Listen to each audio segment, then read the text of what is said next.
سلام بر دوستان، روزتون بخیر. امروز اومدیم با یه نکته آموزشی دیگه در مورد خروجی گرفتن از کارمون هست. وقتی که ما کارمون تموم میشه، خب میخوایم خروجی کار رو بگیریم.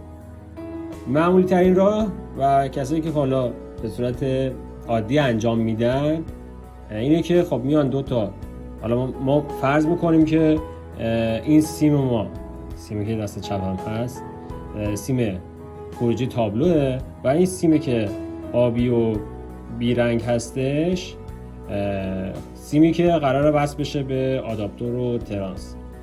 معمولی ترین راه اینه که خب میان آقا اینو میشه به هم گره زد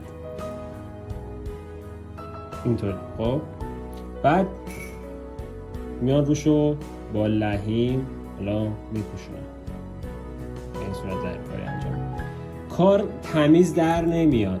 خب کار شما آدم میخوای حالا وارنیش بچسبونی یا حالا چسب برق بچسبونی بهش، کار تمیز در نمیاد.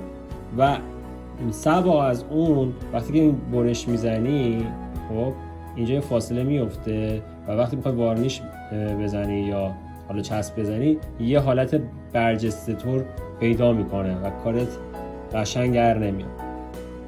برای اینکه بتونی کار رو راحت تر انجام بدی، تمیزتر انجام بدی، من یه روشی بهت یاد میدم که هیچ جا بهت یاد نمیدن. از یه رو ببین، ما یه ذره نوک اون سیمی که میخوایم خروجی بگیریم به آداپتور جدا میکنیم و یه ذره از سیمی که از تابلو اومده اون سرشون که لخت کردیم یه ذره بهشون لحیم میزنیم که بتونه حالت چسبندگی رو داشته باشه، همونجوری که توی تصویرم میبینی. خب کافی یه ذره هویه بچسبونی، نزدیکش کنی، این دوتا راحت به هم میچسبن و اصلا هم دیگه هیچ کثیفی و هیچ مثلا برآمدگی و اونام نداره.